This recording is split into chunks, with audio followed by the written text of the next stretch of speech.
আসসালামু আলাইকুম ওরহমতুল্লাহি ওবারাকাতু। আজকের গল্প অন্যরকম তুমি। অন্যরকম তুমি পর্ব 31 থেকে 33 পর্যন্ত। তো গাইস, চলুন দেরি না করে চলে যাই মূল ভিডিওতে।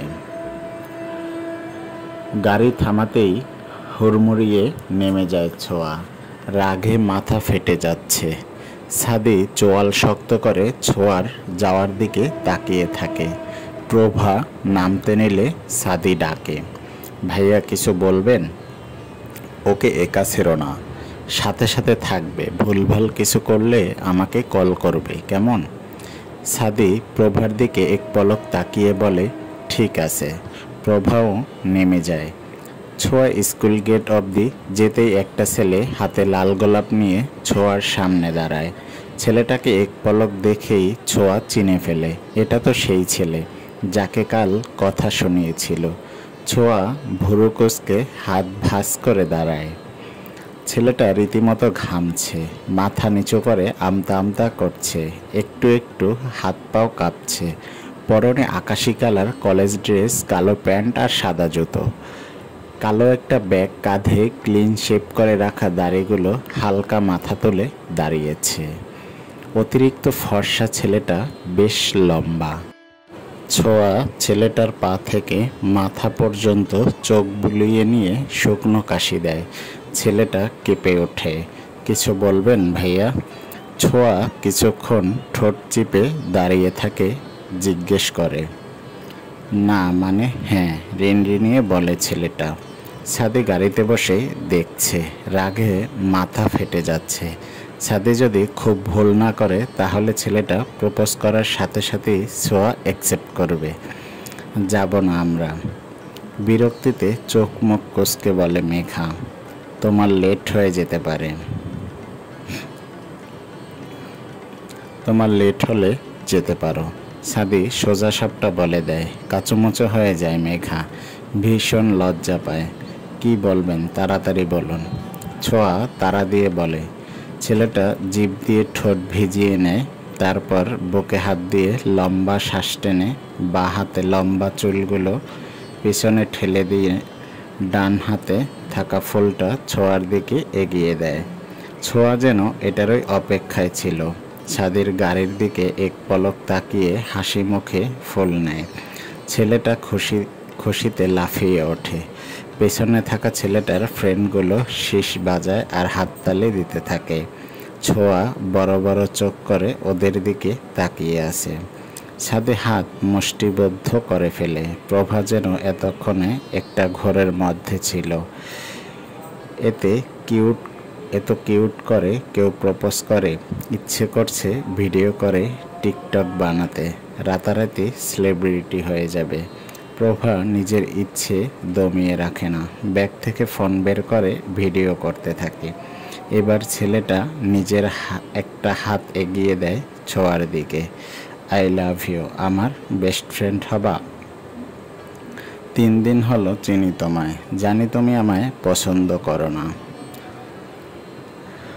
করার কথাও না, কারণ তুমি আমায় চিনো না।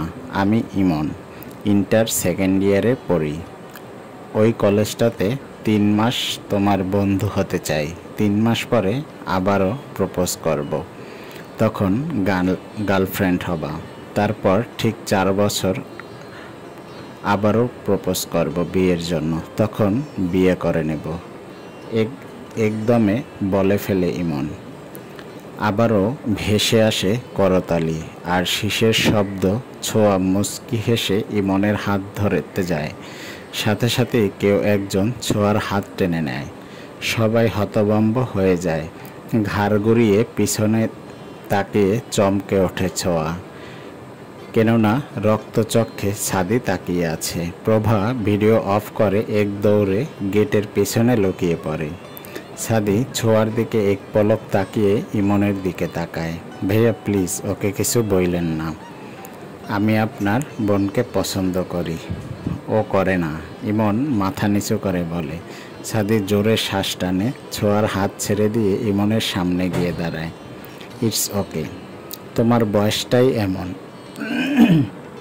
কাউকে ভালো লাগবে, তার কথা ভাবতে ভালো লাগবে, প্রপোজ করবে, প্রেম করবে, এটা কমন। বাট তুমি যাকে প্রপোজ করছো সে একটা পাগল, মাথায় গন্ডগোল আছে। ছোঁয়া ফুঁসে ওঠে, গাল ফুলিয়ে ছাদের দিকে কটমট চোখে তাকায়। ইমন ছাদের কথা বোঝার চেষ্টা করছে।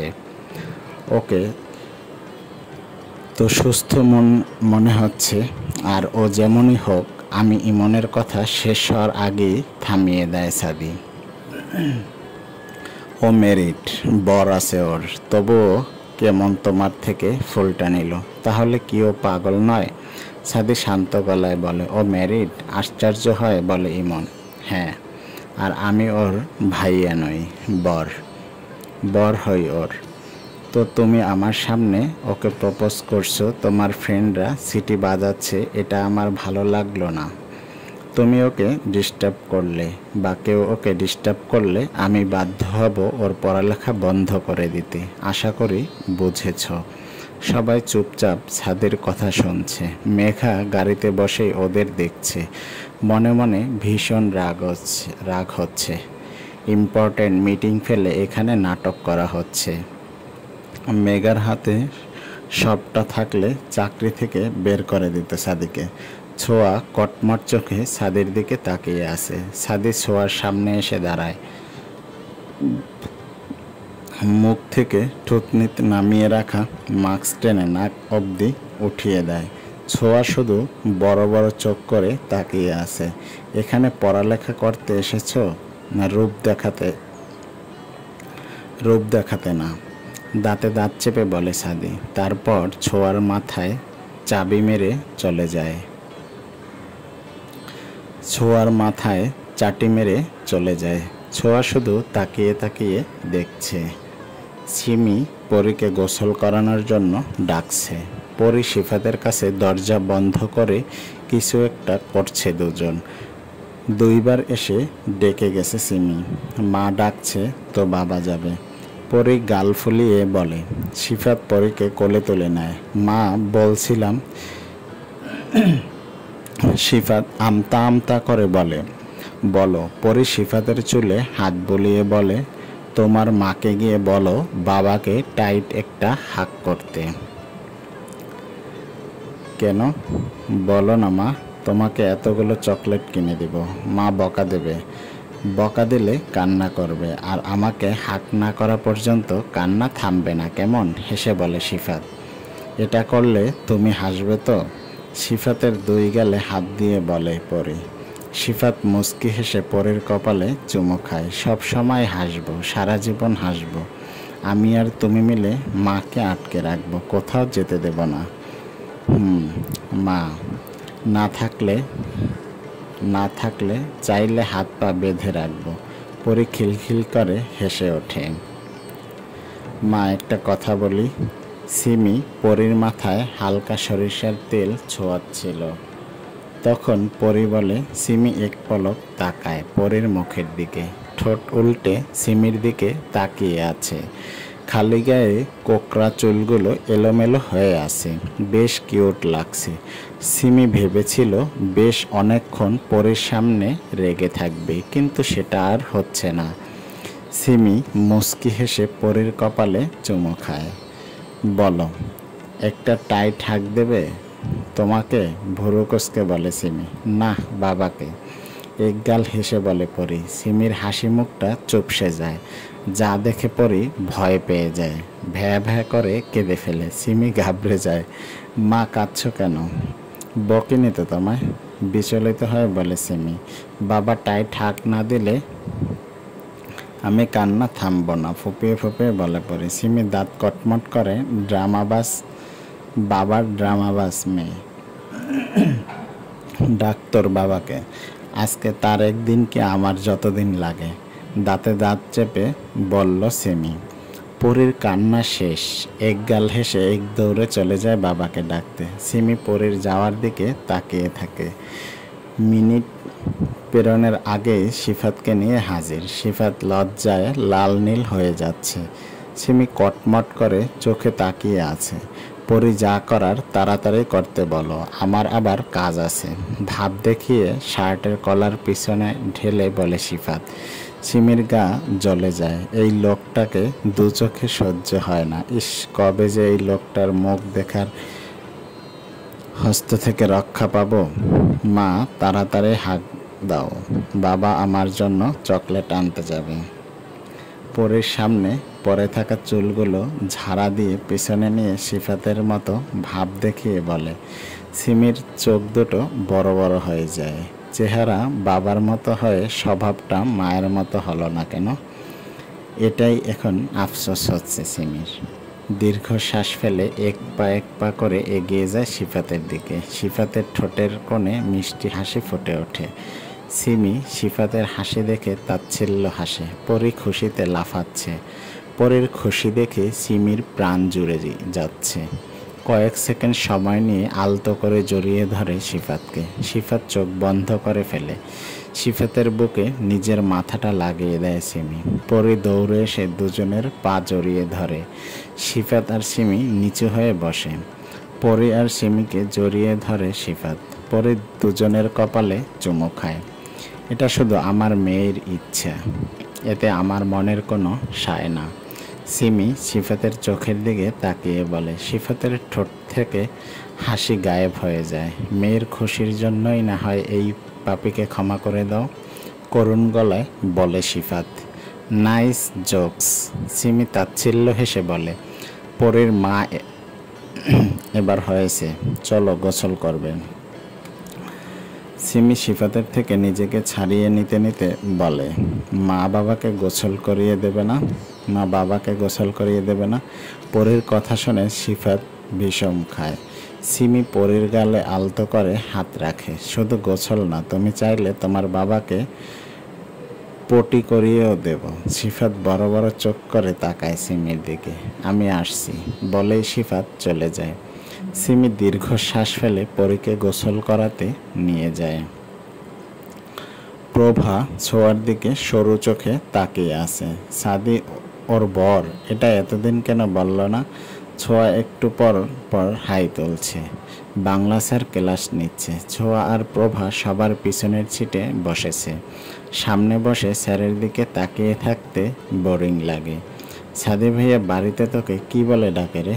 প্রভা ছোঁয়ার এক হাত জড়িয়ে বলে, স্টুপিড, ইডিয়েট, গাধা, আরও আছে। এগুলো বলে কেন ডাকে? অতিরিক্ত ভালোবাসে তো তাই। ওহ, তাহলে বিয়ের পর আমিও আমার বরকে বলবো এসব বলে ডাকতে। লজ্জামাখা হাসি দিয়ে বলে প্রভা। আচ্ছা বলিস। ছোঁয়া প্রভার দিকে বিরক্তিকর দৃষ্টিতে তাকায়। এ তো গাধা কেন মেয়েটা? ছুটির পর স্কুলের গেটের সামনে যেতেই দেখতে পায় সাদি দাঁড়িয়ে আছে। আজকে শুধু সাদির সাথে মেঘা না, ইভাও আছে। ছোঁয়ার মুখ বাঁকা দুইটা মেয়ে নিয়ে ঘুরে ভাবা যায়? ছোঁয়া কাছাকাছি আসতে ইভা এক দৌড়ে ছোঁয়ার কাছে গিয়ে জড়িয়ে ধরে ছোঁয়াকে। কেমন আছো কিউট সুইট ভাবি? ছোঁয়ার গাল টেনে দিয়ে বলে ইভা। এই তো ভালো, আপনি? ছোঁয়া একটু হেসে বলে, আমিও ভালো। ছোঁয়া আর ইভা ছাদের কাছে এসে দাঁড়ায়। মেঘা মুখ বাঁকায়। ছোঁয়াকে যে ওর পছন্দ না এটা ছোঁয়া বেশ বুঝতে পারে। ভাইয়া আপনার ফুল। বয়স 8-9 হবে একটা মেয়ে ছাদের দিকে বেলি ফুলের মালা এগিয়ে দিয়ে বলে। সাদি বিনা বাক্যে ফুলের মালা নেয় আর মেয়েটা চলে যায়। মেয়েটাকে দেখে তো ফুল বিক্রেতা মনে হয় না, যথেষ্ট ভদ্র ফ্যামিলির মেয়ে বলেই মনে হয়। আর সাদি টাকাও দিল না। কে এই মেয়ে? প্রতিদিন কি এই মেয়েটাই ফুল দেয় সাদিকে? কেন দেয়? ফুল নিয়ে সাদি হাসলো না কেন? ছোঁয়া সাদির দিকে সরু চোখে তাকিয়ে ভাবছে। এই ছোঁয়া, ভাইয়া এখন তোকে ফুলের মালা দিয়ে প্রপোজ করবে? How romantic. প্রভা ছোঁয়ার কানের কাছে মুখ নিয়ে ফিসফিস করে বলে। ছোঁয়ার চোখ পাকিয়ে তাকায় প্রভার দিকে আর প্রভা চুপসে যায়। সাদি, মেয়েটা এখনো তোকে ফুল দেয়? ইভা অবাক হয়ে বলে, মাঝে মধ্যে দেয়। ব্যাপারটা তো খুব ইন্টারেস্টিং। আমার লেট হচ্ছে। সাদি গিয়ে ড্রাইভিং সিটে বসে পড়ে। মেঘা গিয়ে সাদির পাশে বসতে নেয়। মেঘা তুমি পিছনে বসো। মেঘা ছাদের দিকে এক পলক তাকিয়ে দীর্ঘশ্বাস ফেলে পিছনে গিয়ে বসে। প্রভা আর ইভাও পিছনে বসে। ছোঁয়া এখনো দাঁড়িয়ে, মনের মধ্যে ফুলের বিষয়টা ঘুরপাক খাচ্ছে। সাদি ছোঁয়ার দিকে তাকিয়ে বিরক্ত হয়। পৃথিবীকে চমকে দেওয়ার মতো কিছু আবিষ্কার করার কথা ভাবছো নিশ্চয়ই, সাদি বলে ওঠে। ছোঁয়া চমকে সাদির দিকে তাকায়, মুখ বাঁকিয়ে ছাদের পাশে বসে পড়ে। ইভা আর প্রভা গল্পের ঝুড়ি খুলে বসেছে।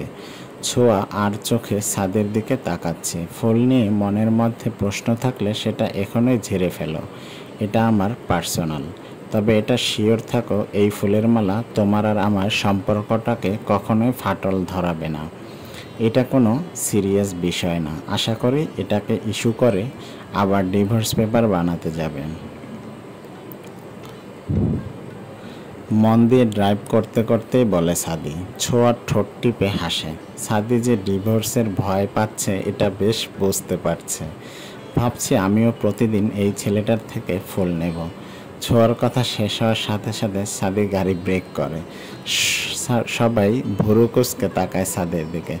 সাদি চোখ বন্ধ করে মাথা ঝুঁকে বসে আছে। সাদি ঠিক আছিস তুই? ইভা সাদির গায়ে হাত দিয়ে বলে। রীতিমতো ঘামছে সাদি, নীল শার্টটা ঘামে ভিজে গেছে। কয়েক সেকেন্ডের মধ্যে কি হয়ে গেল। ছোঁয়া ভয়ে রীতিমতো কাঁপছে, চোখ দিয়ে টপ টপ করে পানি পড়ছে। সাদি কথা বলছে না, শুধু জোরে জোরে শ্বাস টানছে। এই সাদি, খারাপ লাগছে? ইভা সাদের কপালে পরে থাকা চুলগুলো পেছনে ঠেলে দিয়ে বিচলিত হয়ে জিজ্ঞেস করে। ছোঁয়া এবার শব্দ করে কেঁদে ফেলে। টেনে হিঁচড়ে জিপটা খুলে সাদি মুখ মুছিয়ে দেয়। কি হয়েছে আপনার? কান্নার জন্য কথা বলতে পারছে না ছোঁয়া। সাদি চোখ বন্ধ করে বুক ভরে শ্বাস টেনে ঘাড় বাঁকিয়ে ছোঁয়ার দিকে তাকায়। আমি ঠিক আছি, ছোট করে বলে সাদি। ইভা বুকে হাত দিয়ে জোরে শ্বাস নেয়। মেঘা আর প্রভা স্বস্তির নিঃশ্বাস ফেলে, কিন্তু ছোঁয়া কেঁদেই যাচ্ছে। উনি সুস্থ থাকলে এভাবে কেন কথা বলল? ছোঁয়া কিছুতেই সাদিকে ড্রাইভ করতে দেবে না। সাদির হাত ধরে কেঁদে যাচ্ছে। বাচ্চা মেয়েটার পাগলামি দেখে স্তব্ধ হয়ে গেছে সাদি। এতটা প্রসেসিভ এটা কখনোই ভাবেনি সাদি।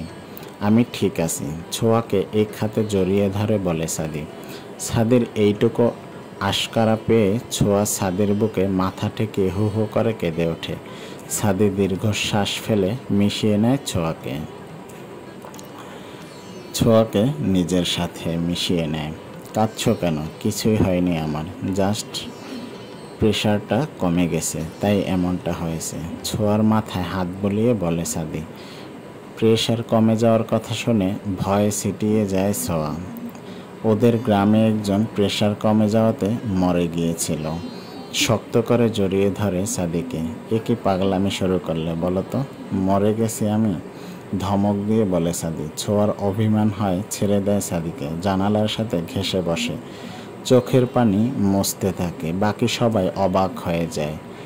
এইটুকুনি একটা মেয়ে এতটা ভালোবাসে সাদিকে। সাদি নিজেই ড্রাইভ করা শুরু করে। সৈকতের চেম্বারের সামনে ইভা আর মেঘাকে নামিয়ে দিয়ে বাড়ির দিকে চলে যায়। ছোঁয়া একটা কথাও বলছে না, মাঝে মধ্যে শুধু নাক টানছে। 3 রাস্তার মোড়ে প্রভাকে নামিয়ে কাছের একটা ডাক্তারের চেম্বারে যায় সাদি। একা হলে কখনোই যেত না। ছোঁয়া গাল ফুলানো দেখেই গেল। এতে যদি মেয়েটা খুশি হয়, ক্ষতি কি? ডাক্তারের চেম্বারে গাড়ি থামার সাথে সাথে ছোঁয়ার ঠোঁটের কোনো এক চিলতে হাসি ফোটে। সাদির দিকে তাকিয়ে একগাল হাসে। সাদি গম্ভীর চোখে তাকায় ছোঁয়ার দিকে। তাড়াহুড়ো করে নেমে যায় ছোঁয়া। তারপর সাদির এক হাত জড়িয়ে ঢুকে পড়ে ভিতরে। তেমন ভিড় নেই, সোজা গিয়ে ডাক্তারের সামনে বসে পড়ে ছোঁয়া। সাদির হাত ধরে টান দিয়ে ওকেও বসিয়ে দেয়। বেশ বিরক্ত হয় সাদি। ডাক্তার আঙ্কেল, উনি আমার বর সাদমান চৌধুরী। আজকে ড্রাইভ করার সময় উনি মাথা ধরে বসেছিল। ওনার সারা শরীর অসম্ভব ঘেমে গিয়েছিল। কি হয়েছে ওনার? খুব চিন্তিত ভঙ্গিতে কাঁচুমুচু হয়ে বসে বলে ছোঁয়া। ডাক্তার সাদির দিকে ভালোভাবে পর্যবেক্ষণ করে। মামুনি, ওনার প্রবলেম তো ওনাকে বলতে হবে, না হলে তো আমি বুঝতে পারবো না। মুচকি হেসে বলে ডাক্তার। ছোঁয়া তাকায় সাদির দিকে। সাদি ছোঁয়ার দিকে এক পলক তাকায়। রাতে প্রচুর জ্বর আসছিল। সাদি বলে, ডাক্তার জ্বর প্রেশার মেপে ঔষধ লিখে দেয়। ছোঁয়ার মনটা ভীষণ খারাপ। সাদির জ্বর হলো আর ও জানতেই পারল না। ছোঁয়া জোরাজোরিতে ঔষধ কিনতে বাধ্য হয় সাদি। সাদির মতো এই সাধারণ অসুখ এমনিতেই সেরে যাবে। সারা রাস্তায় কেউ আর কোনো কথা বলে না। সিমি রান্না করছে, সিফাত এটা সেটা এগিয়ে দিচ্ছে, এতে বিরক্ত হচ্ছে সিমি। এই আপনার প্রবলেম কি? এভাবে গায়ে পড়ছেন কেন? পেঁয়াজ কাটছিল সিমি। সিফাত একটা পেঁয়াজ এগিয়ে দিতেই সিমি ছুরি সিফাতের দিকে তাক করিয়ে বলে, সিফাত শুকনো ঢোক গিলে সিমির এরকম রাগে রাগে ফেসটা বেশ লাগছে সিফাতের। তো তোমাকে হেল্প করছি। ছুরিটা আলতো করে সিমির হাত থেকে নিয়ে বলে সিফাত, বলেছি আপনাকে? না মানে তোমার রান্না তো আমিও খাবো, তাই ভাবছিলাম আর কি। মেয়েকে হেসে বলে সিফাত, আপনাকে দেব ভাবলেন কি করে? সিমি বুকে হাত গুজে দাঁড়িয়ে বলে। সিফাত ভরকে যায়। আমি খাবো কি তাহলে? আমার মাথা খাবেন ইডিয়েট। মুখ ঘুরিয়ে আবার পেঁয়াজ কাটতে শুরু করে সিমি। পরে ঘুমাচ্ছে। সিফাত বেহায়ার মতো দাঁড়িয়ে থাকে। সিমির সামনে মোড়া টেনে বসে পড়ে সিফাত। সিমি এবার ভুরু কুঁচকে তাকিয়ে আবার নিজের কাজে মন দেয়। সিমি চমকে ওঠে। হাতটা থেমে যায়। চোখ বন্ধ করে জোরে শ্বাস নেয়। কি ছিল এই ডাকে? এই ডাকটা কেন হৃৎপিণ্ডে আঘাত করলে সিমির? সিফাতের দিকে তাকানোর সাহস নেই। আমি বাবা মাকে বলেছি সব। আজকেই এখানে আসছেন তারা। এবার একটা বিহিত হয়ে যাবে বলো। আমি তোমার সাথে খুব অন্যায় করেছি। কেন অন্যায় করেছি জিজ্ঞেস করো না। আমি বলতে পারবো না, হয়তো লজ্জায়, নয়তো তোমার কাছে দ্বিতীয়বার ছোট হতে চাই না। তাই তুমি যা সিদ্ধান্ত নেবে আমি তাই মেনে নেব। ছোট থেকে পরীকে 2 হাতে মানুষ করেছি, ওকে ছাড়া আমি বাঁচবো না সিমি। সিফাতের গলা ধরে আসছে, কথা বলতে পারছে না। সিমির চোখেও পানি চিকচিক করছে। সাদি স্যার আমায় কথা দিয়েছে সবটা ঠিক করে দেবে, দেখি উনি কী করে।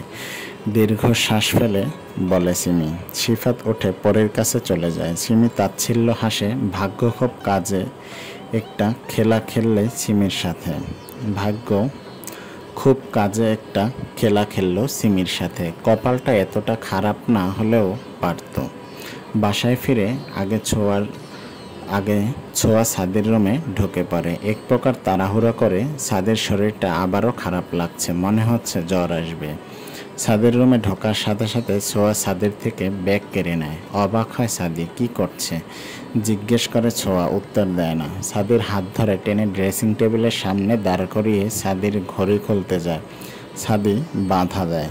পাগল হয়ে গেছো? চোখ পাকিয়ে বলে সাদি। বেশি কথা বললে মুখ সেলাই করে দিব। ছোঁয়া উল্টে চোখ রাঙিয়ে বলে। সাদি অবাক হয়ে যাচ্ছে ছোঁয়ার ব্যবহারে। সাদি ঘড়ি খুলে শার্টের বোতাম খুলে দেয়। এবার বাকিটা আমি পারবো, সাদি বলে। ছোঁয়া ভেঙচি কাটে। কাভার থেকে সাদের ট্রাউজার আর টি শার্ট এনে সাদির হাতে ধরিয়ে দেয়। শোনেন সাধু, শাশুড়ি আসছে একটু পরে। উনি যদি জিজ্ঞেস করে রান্না কে করছে কি বলবেন? ভুরুকোসকে জিজ্ঞেস করে ছোঁয়া। আমি না, বলবেন ছোঁয়া রান্না করে। মিথ্যা কেন বলবো? না বললে আমিও বলে দিব। ছোঁয়া মিষ্টি করে হেসে বলে। ভরকে যায় সাদি। কি বলবে?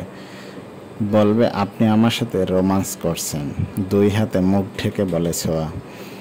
কেসে ওঠে সাদি। আজ তো ইডিয়েট একটা মেয়ে। আর শুনেন, বলবেন আপনাকে খাওয়ানো থেকে শুরু করে সব কিছু আমিই করে দিই, ওকে? সাদি সরু চোখে তাকিয়ে থাকে ছোঁয়ার দিকে, কিছু বলে না। 2 মিনিটের শাওয়ার নিয়ে চলে আসবেন, না হলে ওয়াশরুমে লক করে রাখবো। চোখ রাঙিয়ে গট গট পা ফেলে চলে যায় ছোঁয়া। আজ তো ইডিয়েট একটা, সাদি বিড়বিড় করে বলে ওঠে। আজ এ পর্যন্তই। দেখা হবে অন্য পর্ব নিয়ে। সে পর্যন্ত সবাই ভালো থাকবেন, সুস্থ থাকবেন, আমাদের সাথেই থাকবেন। আসসালামু আলাইকুম ওয়া রাহমাতুল্লাহি ওয়া বারাকাতুহু। আল্লাহ হাফেজ।